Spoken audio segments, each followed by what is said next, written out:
Mən qələbə münasibətilə təbrik edirəm sizə, uğurlarınız bol olsun. Mən elə gözləyirdim ki, siz birinci hissədəki o zəif, dinamikasız oyunun səbəbini meydança ilə bağlayacaqsınız.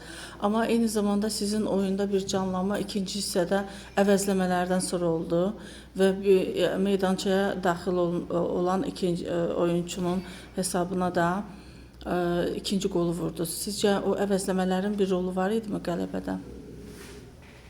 İlk hissədə rəqib çox gümrahıdır və nə olardı ki, meydana başımızı qaldırmağa imkan vermirdi.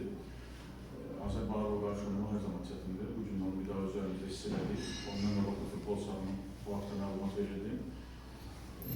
Və sonradan meydana daxil olan Cibril İsa Konatı, əminəm ki, əksinə olsaydı, onlar başlayıb yerinə İsmail Ceyhun keçsəydi, en effektiv verəcəkdir. Çünki birinci hissədən artıq hiss olunur ki, futbol səhədə yorğunluq var və o da hava şəraiti, suyun dördüyü, nəfəs almaq çətin idi.